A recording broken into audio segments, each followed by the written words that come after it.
On this episode of Blending Bourbon, Dixon's back again, and we dive into our next blends as we prepare to roll them out to the market. Blending Bourbon is the podcast that takes you beyond the barrel and behind the scenes of the whiskey industry with master blenders Dixon Dedman and David Mark Young. Welcome back to another episode of Blending Bourbon. I'm back again.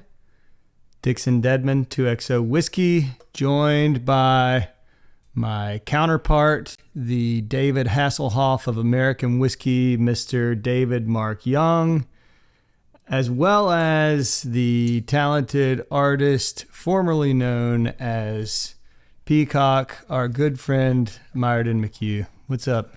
Hey guys, how are you guys doing? Great. How are you guys?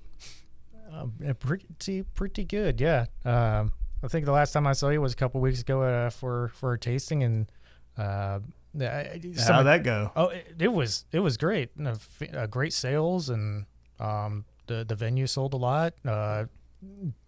Everyone, it feels like every single person that personally, how did that go? For you? Well, there are certain photos that I will not let leak out. Oh gosh, I guess we have to show it. Yeah. No. Yeah, we did a little photo shoot with the Golden Sheaf mobile, with Myerton in the back, playing the part of, what did you say? I'd drive people around until they vomit, and then yeah. Yeah, it was fun. It was a great event. Lots of things have happened. It's been a busy couple weeks, productive couple weeks. I know. I was actually the highlight of my last couple weeks was the impromptu meeting with your girlfriend just a second ago, and my studio guest. I know. I feel bad because I was sitting there trying to think of how I was going to describe you today, and I was probably not as polite as I should have been. So were you zoned out? No. Yeah, I was. Yeah, she looked confused. She said, "Wow, he's rude." What a jerk. No, get that a lot. Well, you definitely came up, you hit the spot, hit the target. Thanks for that great introduction. You know, I feel like I owe you something for all these great introductions. You're quite creative, Dixon. It's probably what I spend more time on each week than anything like that. Technically, thinking about how I'm going to introduce you is my show prep. That's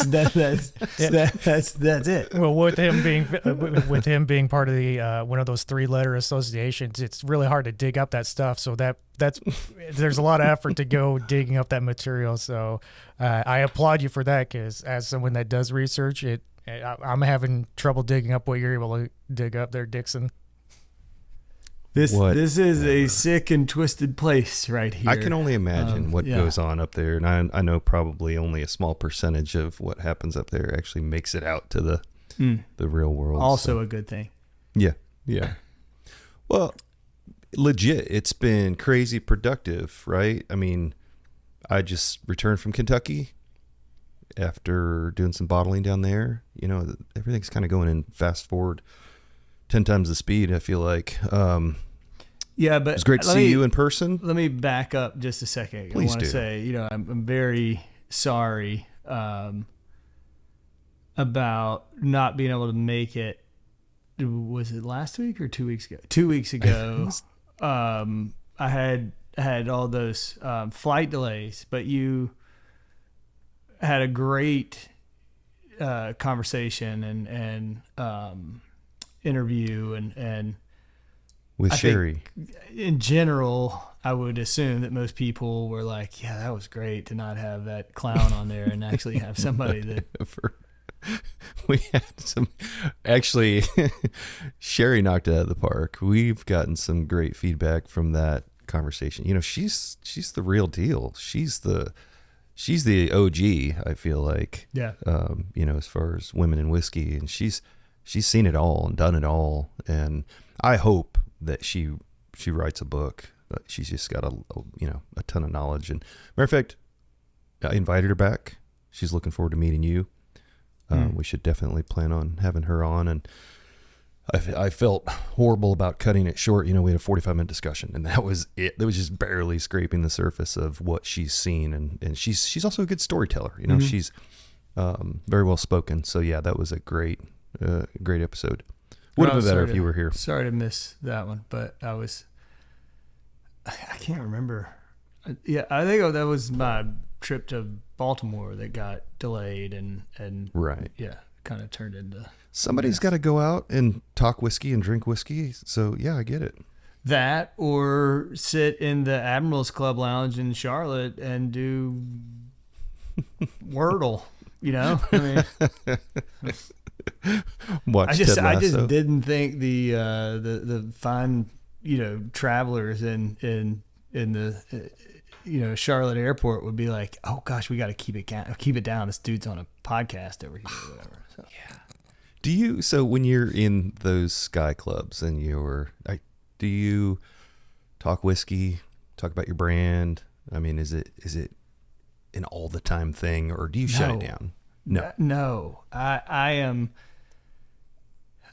And this probably sounds awful. I don't know, but like I'm not an airplane talker. I'm not a chatter. I'm not I generally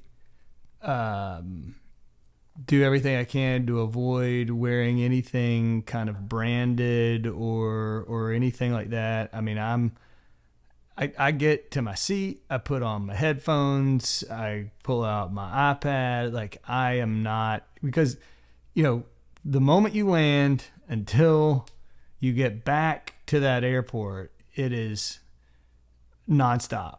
And I tend to be, I'm not a chatty. I'm not a chatter in the in those circumstances. But you are when you need to be. I've seen you. So yeah, that's interesting. Even on vacation and whatnot. So I'm always in that mode. Looking for an opportunity. I mean, I used to be always in that public mode restroom in the stall next to me. Yeah. Well, I get it. Yeah, you have to turn it off sometimes.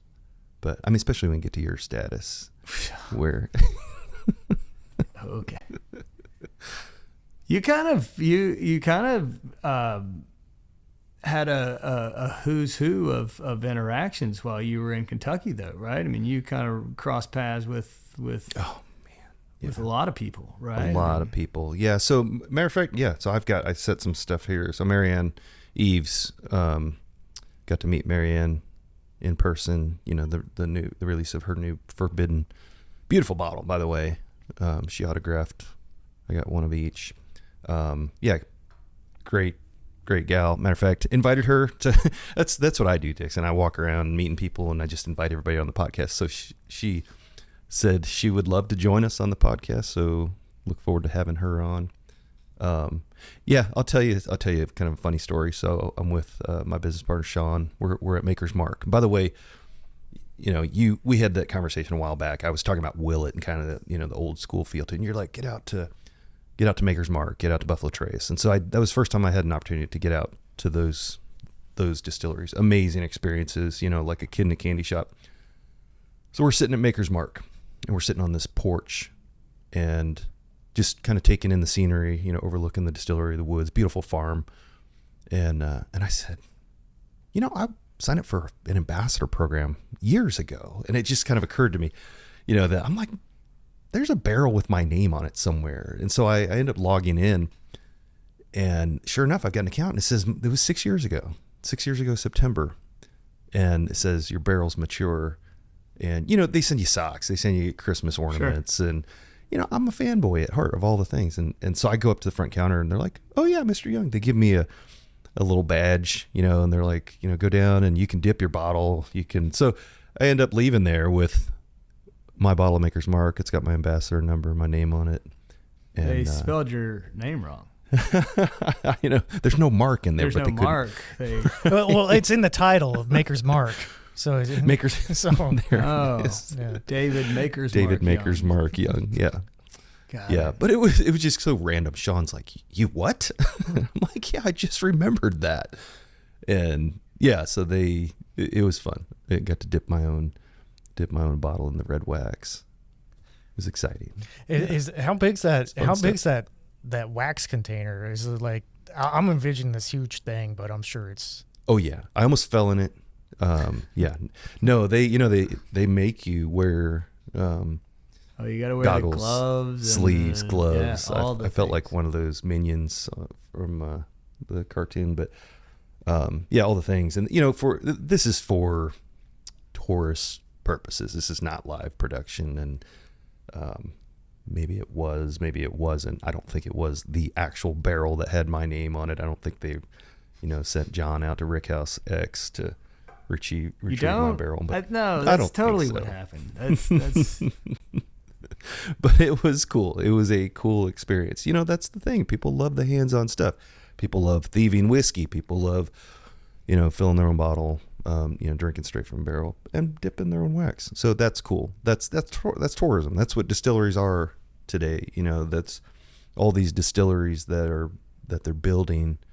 That's one thing that Sherry talked about is back in 1977, working at Jack Daniel's, it was production.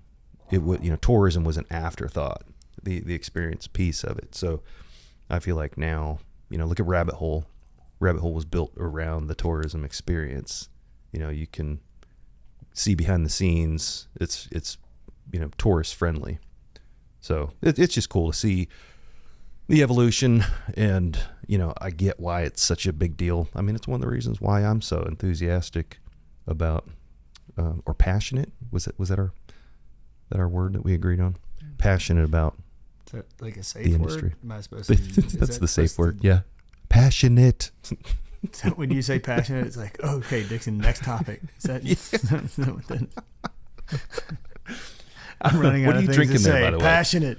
Passionate. That's Passionate where I was hamburger. going with this. Tell me about this. Tell me about this. Which one is it? So It's yeah, the bourbon. Bourbon. Gosh, where's my notebook? Yeah, Bourbon Batch 3, Golden Sheaf Bourbon Batch 3. So I was able to relay some of that. And this is at what proof? That is 115? 105. Bourbon Batch 3 is 105. Yes, it is. As a matter of fact, I have a bottle back here. Somewhere. Oh, there it is over there.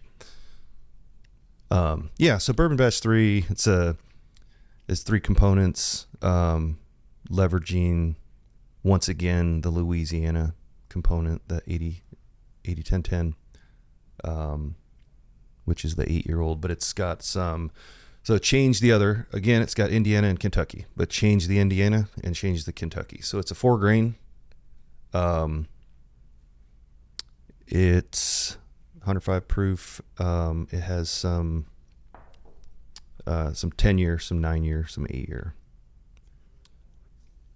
And I don't have, it's only like. If a bourbon were to just like not get it, but just to kind of on the front of your palate, and then kind of slide like it's a moonwalk. Okay. Okay, across the middle of your palate. So it's just like it's a little tickle, a little slide, touching, but not aggressive, just touching. And then it This is your palate, right? And it gets to the back of the palate, and all of a sudden it goes because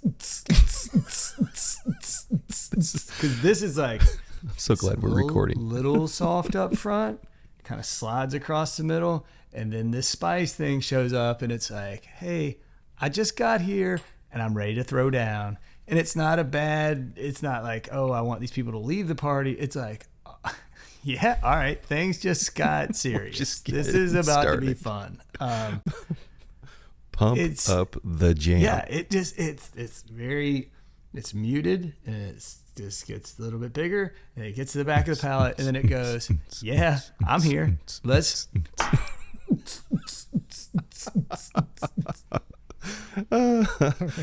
That's the best. Like I said, There are I'm your so glad tasting we're notes recording. right there, buddy. That's content Thanks for making the Or first would you like me to Bourbon say- Batch 3 commercial. There's vanilla. There's a little bit of, because I know what you got in here, and it's a little bit of that like peanut brittle kind of thing. Mm-hmm. It's like it's like vanilla, caramel, peanut brittle. Hey, that's what I get too. Yeah, and then there's this good, like real light caramel sugar in the middle, but it's that spice thing at the end that's just kind of like, I'm still here. I like that. Yeah, it's like a cocky spice, but not like you don't want to knock it out. You're just like, oh, that guy is confident. Like that. Is that one of the Spice Girls, Cocky Spice? Yeah. Yeah, but you can only find her. She's actually linked to my OnlyFans page. Here it goes. Yes. Yeah. Yeah. That's great. That's fantastic. That's very good. Thank you. Very, very, very good. Thank you. Thank you. Yeah, I'm pleased with it. Very pleased with it. And you know what? This all came together last minute. I did multiple iterations of the same blend, kept changing it, and then actually had some last minute pivots, as you know. Not for so this the one, but pivots were. I thought the pivots were for the for the rye. Okay. But I ended up it affected the bourbon a little bit, just the way that I divvied up the barrels. So how long did that take it in total from when I'm going to start batch 3 now until? I'm really sorry. I apologize. That whole party spice in the back, the slide to, was that the rye? that was the rye, not the bourbon. That was the rye. Yeah, I Okay. poured the wrong so thing. so it wasn't just a high rye bourbon. That's good. I'm glad you like that. That was because- my rye description. I Okay. was wrong. Okay. Yeah, sorry about that. No, that's great. That's fantastic. I was really excited about that. The rye turned out different. I get. That rye is the bomb. Well, thank you. Yeah. That means a lot. I know you're a fan of batch. I know. Now I 1. got to do it next to batch 1. I got to see which one I like better. We did that last night. Yeah, Maggie and I tried side by side, both bourbon and rye. Where and, did y'all land? The current ones are better, I think. Absolutely. They're better.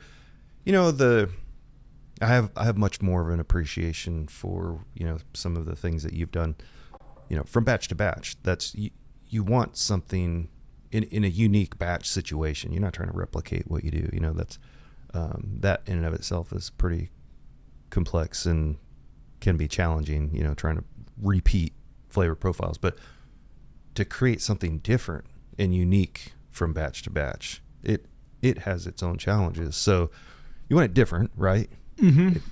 However, you want it to be as good or better.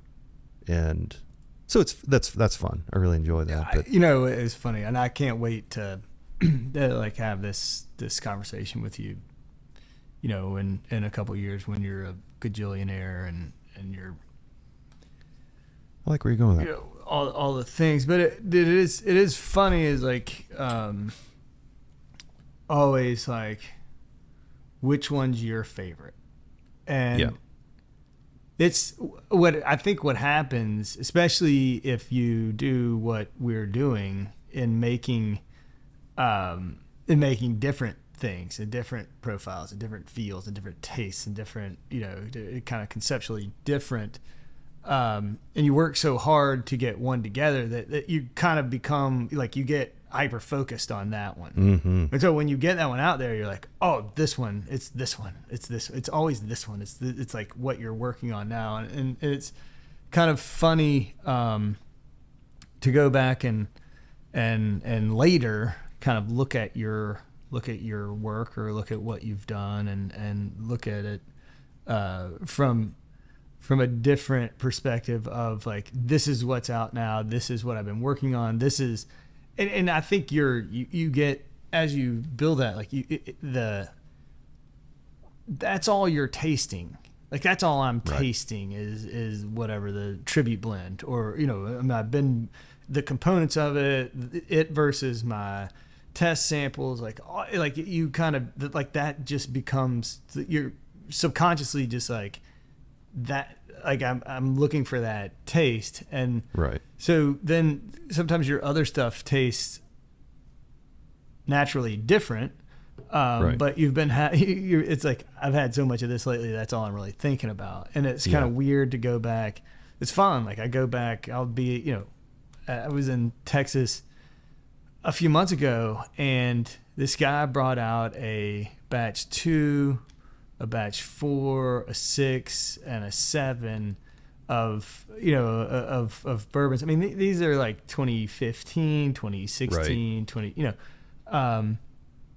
and I don't know, it is weird. Like I know them. I know those flavor profiles. They remind, you know, I don't think anybody's ever poured me something and said, "Do you know what this is?" And I'd be like, "No, I have no idea. What is this?" Like you know, you kind of know your stuff, but it's almost kind of like tasting it again for the first time, which is kind of fun and different. You know, it's really hard.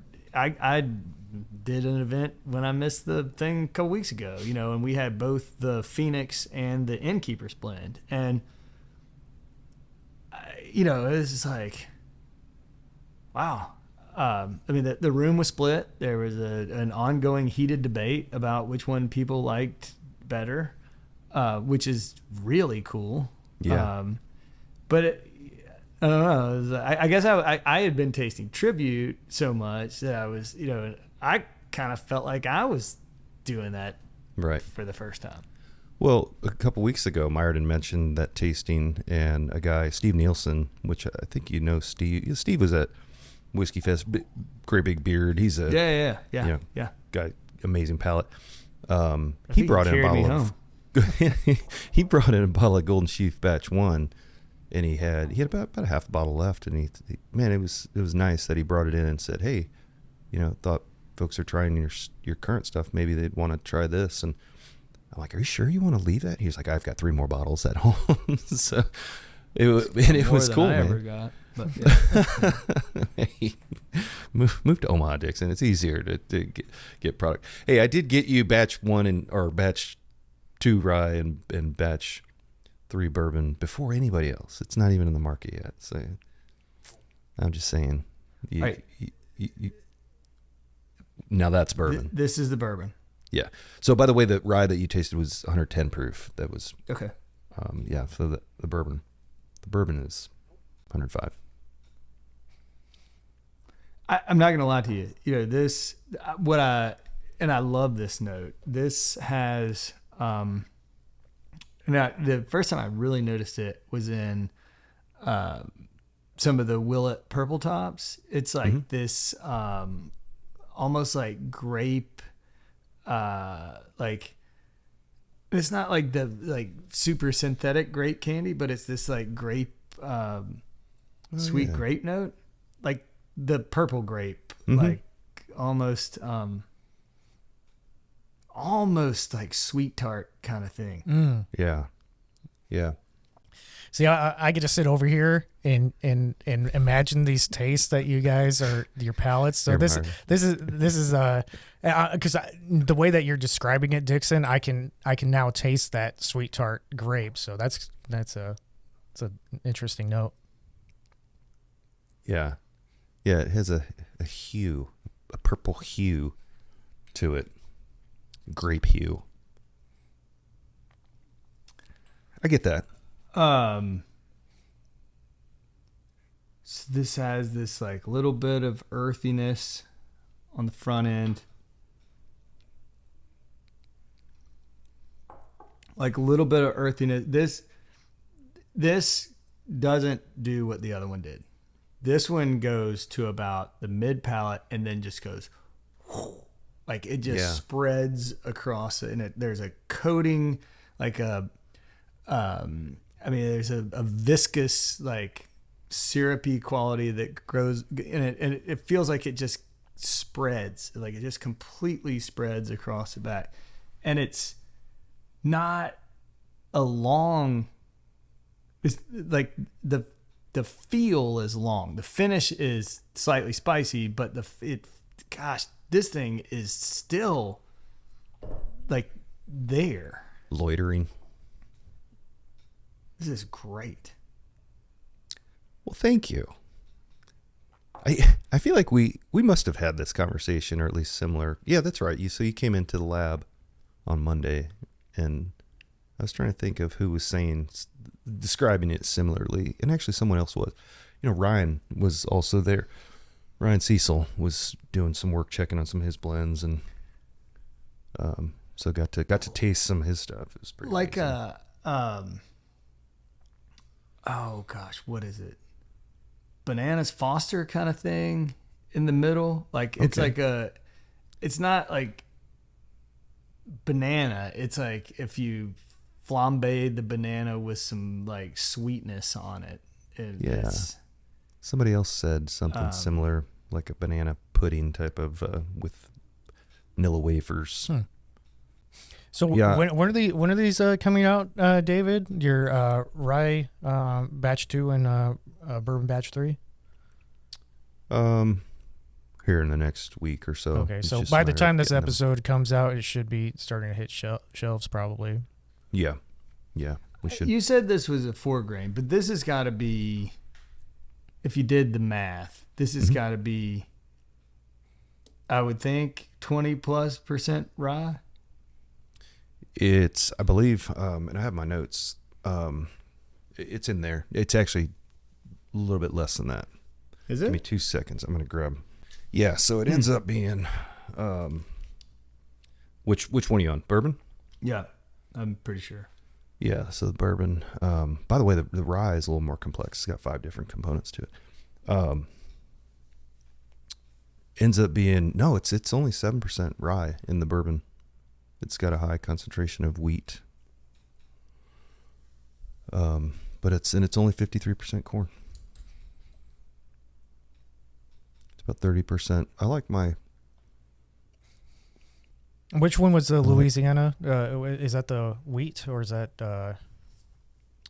No, that's a 80-10-10 mash bill. Okay. Well, you could have fooled me. I don't know. There's just the finish. There's so much on the back end. Like it.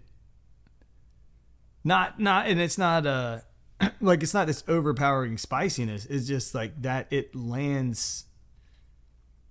Yeah. Okay. Yeah, there's so this is what I tweaked with for quite a while was with the wheat in the rye, and that's what I ended up with was coming up with less rye, so the secondary grain's wheat, but I don't get that. I don't get that. Like batch 1 was a 59% corn, 39% wheat, and it was very wheat heavy. I think my theory is that the older Kentucky product that's in there is very it's more overarching. I mean, it just adds that, that nut kind of flavor to it, and it's being more mature, that it tends to be more forward. That's the only thing I can figure. Well, I mean, generally speaking, if you were when people say, I made a 4 grain mash bill, okay, great, you put some wheat in there, but it's got rye in it, so it's gonna taste like a bourbon with rye in it. I mean, it's not, when you put rye in the mash bill, you're counting on the rye to be the dominant component of the flavor profile. The absence of rye or the inclusion of wheat means that you're basically, you're relying on the barrel itself to provide you with the sweetness, the richness, and there's no rye, because rye is so dominant, it's going to trump anything that so like if there's rye in it, it's going to have spice, it's going to have finish. Right. That's just the nature of rye, Yep. But this is like, I get the sweetness, like I get the, and it's like, and that viscosity, that's like a sweet component. Like that's right. Yeah. That's a indicator of sweetness, which is typically an indicator of barrel and, whatever, but it's still a pronounced spice on the back end of this thing, which is crazy. If the way it breaks down, that's only 7 or less than 10% of the. Yeah. I mean, if you had poured me this and I was doing the whiskey in a box thing, I would have been so damn wrong. It's not funny. Yeah. And I know that surprises a lot of people because I'm never. I mean, if you watch it, I was like 1 for 35 or whatever. But this is good. This is really good. Well, thank you. I'm loving doing this, right? I mean, I'm loving, I blend stuff all the time, and I like to take what I enjoy and try to make it better. And so understanding, a mash bill that's like a 80-10-10, and then tweaking that to where it's got more barley in it than it normally would, or it's got more less rye, and I like the full range of options. We do 51% corn if we want to, and still call it a bourbon. I just really try to tweak and then find the balance of. So I'll hit a, like I said, I've been working on these two for months and months and months and months, and it finally came down to the literally the wire, because I mean, guys are waiting to dump barrels and they're unload, like they had just arrived, like they had just dumped bourbon, and they're rolling in these other barrels that we had to kind of pivot to, which ended up being a blessing in disguise. It was awesome. It really, as far as the rye goes, that's a whole other thing. I think we should talk, have a podcast about that. Just kind of the hurdles, we always talk about that, right? Pivoting. And I mean, this was almost a nightmare. And, when I got down to Bardstown and met some of the folks for the first time in person, I met them with, I appreciate your patience in all of this. This has been amateur hour, I felt like, and they're like, oh, hell no. Everybody's just so great down there. It's such an amazing team, and they will bend over backwards. They are truly, what helps elevate a lot of these brands. And, but the pivots, the last minute pivots were like barely crossed the finish line. I mean, we just barely got there. And even with labels, I had an oversight on the labels, and they were able to correct. And so it's just incredible how this stuff comes about. All learning opportunities, right? To, next time you create your checklist of things to have prepared and have, ready, so that you go into a bottling operation and it goes smoothly. So I don't know. That checklist. Doing this as long, not that I've done it that long, but every single time we add something to that checklist to check for next time. Yeah. You know what I mean? Like, it's never. You just keep tightening the screws. Yeah. So got to see you, a couple times, Saturday, saw you out and about, and then Monday morning, again, thanks for stopping in to check on. It was an exciting moment for myself and for Sean and I. And for you to come in and be a part of that, and, taste some whiskey. And, it was just, it was crazy. So you remember Peter Lofton? Mm-hmm. I was up front with Kathy after you had left, and we were talking about Peter. And for those of you who don't know, Peter was the Bardstown Bourbon Company was his dream and his, He was the passion. He put that together and with the help of several people. But David's talking about the kind of genius behind what is now Bardstown Bourbon Company. Yeah, he was the visionary. He was a lot of things, and great guy. Unfortunately, passed away a few years ago, and so we were kind of reminiscing about that. And that's my connection to Bardstown. That goes all the way back to that. I think 2014 was when he and I first met, and he introduced me to Dave Mandel, and so to be there, bottling with Bardstown was pretty monumental. Looking back over the years, and then, but what was really crazy was Kathy and I were talking about it, and then I was kind of sharing with Sean, how it all had come together. And I looked down, and there's a picture of Peter right there. And I was just like, I felt like he was watching. It was pretty cool. It was, I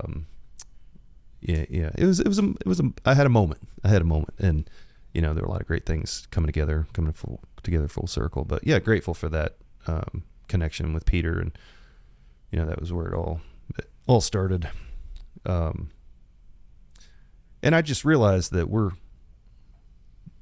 going on and on and on about Golden Sheaf, and I appreciate your feedback, but we haven't even gotten into, I don't know, maybe we talk about 2XO on the next episode and have a dedicated 2XO. We want to talk about all of your stuff, because you're right there too. Like I said, I appreciate you connecting, meeting up over the weekend and earlier this week, because you're up to your neck in all the things. You got stuff going on right now, don't you? I do. And it's good. And it's what I find is that, like, when in business, like your life kind of ebbed and flowed with whether, when there were, when people were visiting or when they weren't, there are times and in this, now, there's so many, I shouldn't say ebbs and flows, but it's kind of like I'm at that point right now. I was like, okay, this has been great. I've had, I guess I've had about 4 weeks off from travel, other than that quick trip to Baltimore or whatever. And looking at, starting in September through the end of the year, it's just nonstop. And we're also at this like real kind of game changing point for our program, because we're about to add something that is not just an LTO. We've talked about it a million times. Like that's my wheelhouse. Like the Icon series and these blends and creating these blends, and I love that. That's the outside of being home. We talk about charging your batteries, like spending time with my family, but then working on these things and kind of the creative part about it. And it's just quiet. You put on some music and you do your thing, and it's like, this must be what Myerton feels like when he's painting or creating art or the weird animal sculptures that he makes or whatever. But I learned by watching you. Yeah. But we're like, what we're launching very soon is kind of this core component to the 2XO brand, and it's right to be and always available, always in inventory, like not I'm looking forward to the next one. This is what you hope people are like, as soon as I finish this one, I'm going to get another one, kind of thing. And right. It's kind of scary for me because I've never really done that before. Right. I designed one and then we were at odds about timing for it, and so I left the sandbox, I guess. Right. And we, this is how much they knew about American whiskey. They thought that we did one that was $125 and that would serve as an everyday. And I was like, yeah, that's not an everyday.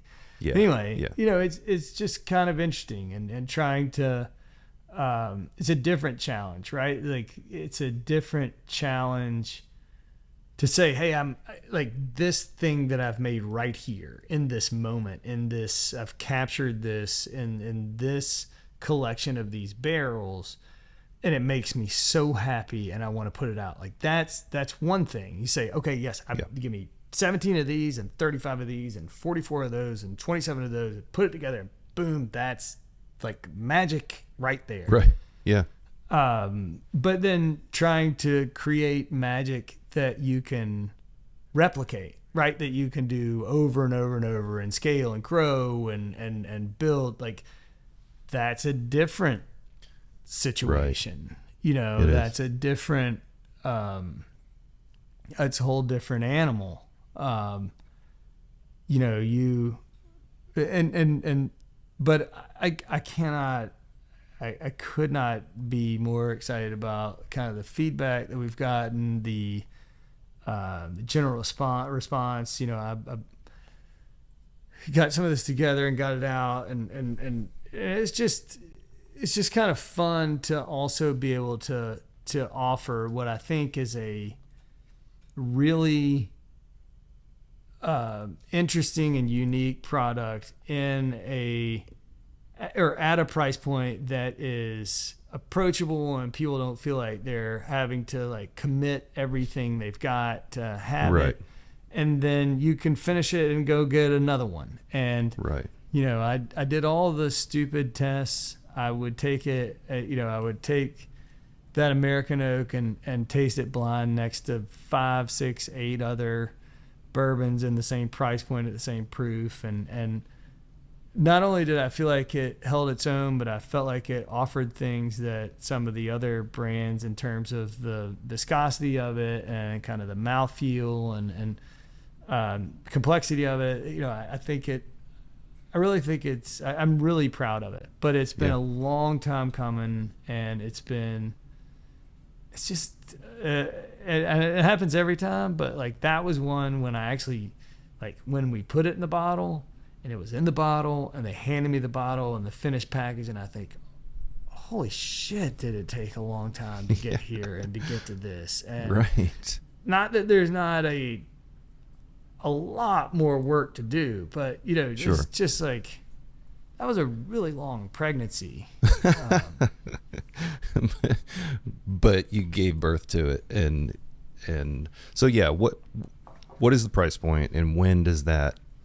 So the price point on that SRP is $49.99. Okay.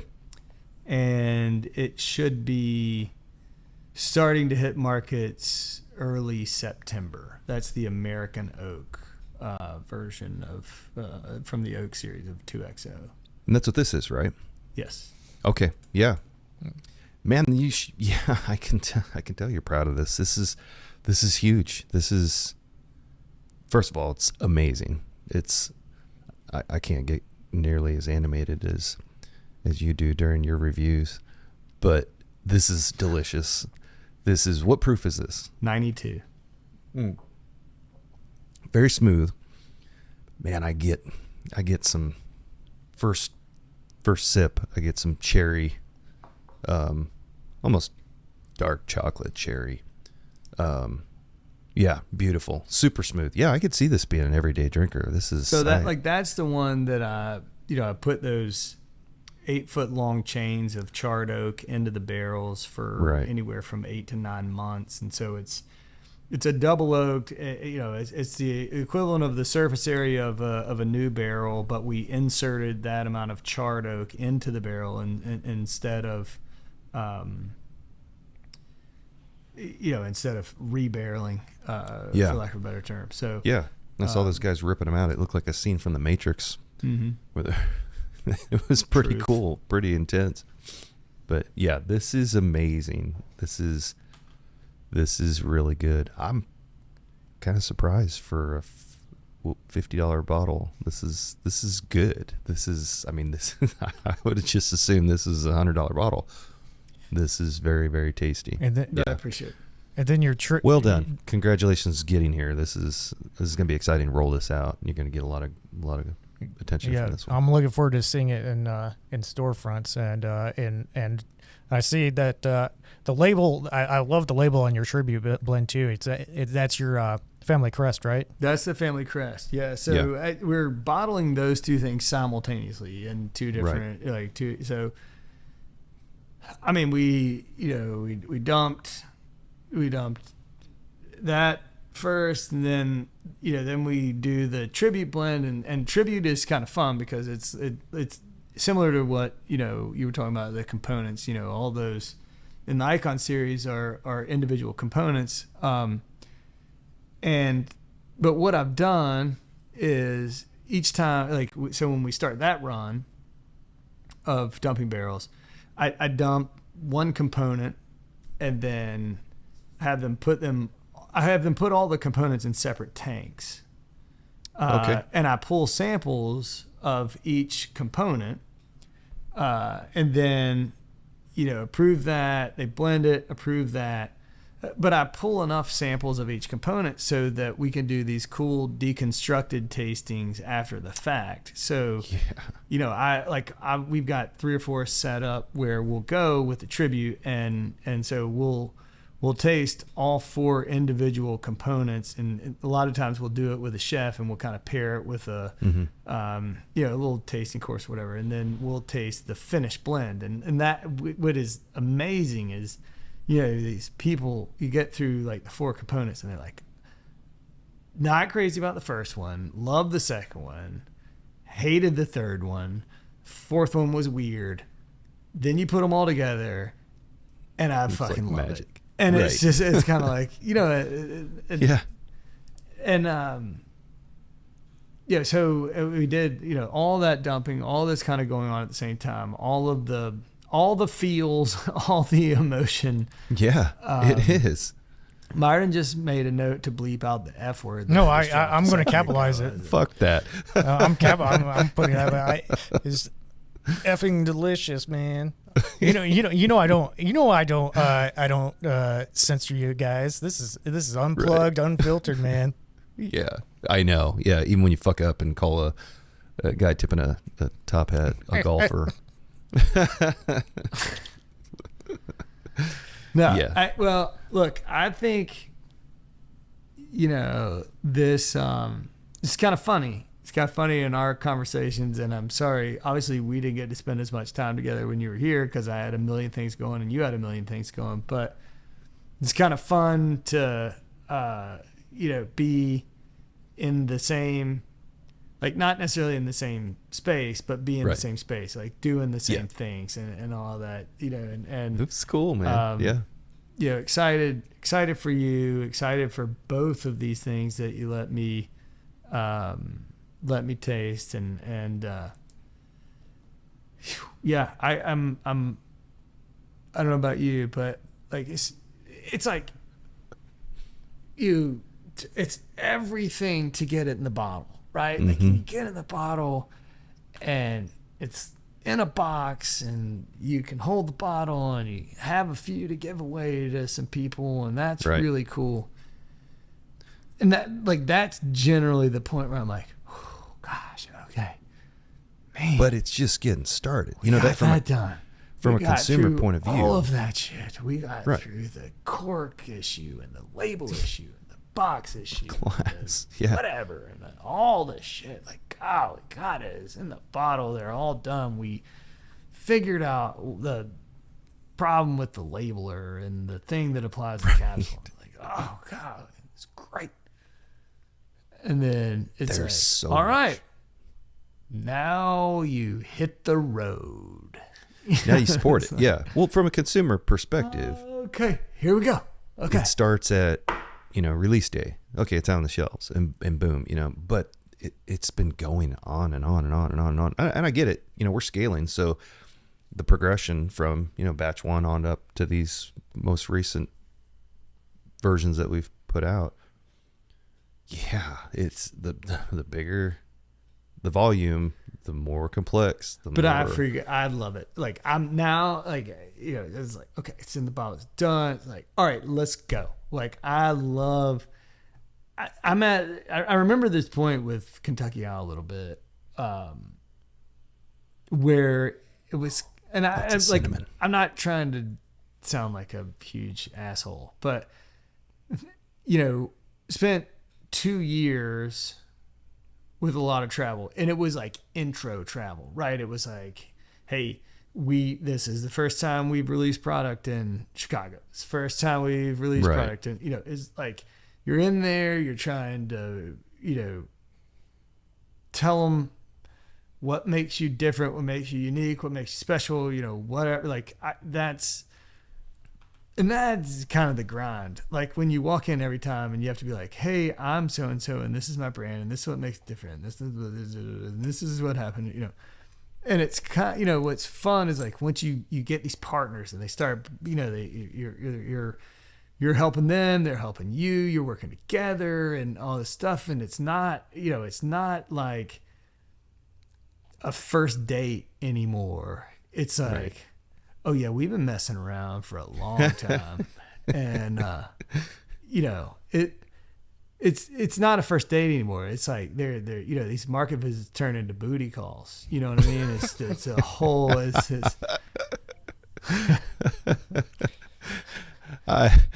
I hope that doesn't come back to bite me. I just got a text from my distributor. Is that a booty call? Oh,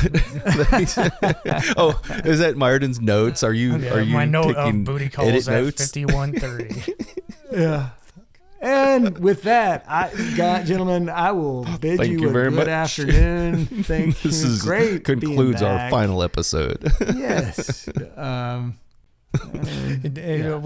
Like if you want Martin's want some more booty call content, Pull the go to plug. Dixon's Only fans. He's yeah. I have beautiful feet. Passionate. Okay. Very good. I'm calling it. Very good. Good show. Great show. Congrats on your product. I'm excited. Congrats on yours. Thank you very much. I'm going to have a little more rye. It's like a mullet. It's got party in the back. I do need a mullet. Business I've been up in the thinking front. about a mullet. Yeah, I think Tennessee waterfall. Bring it back. Bring it back. This is fun. Thank you, everybody. Cheers. For tolerating this shit. Have a wonderful rest of your day. You too. Subscribe, like, comment. We'll see y'all next time. Cheers.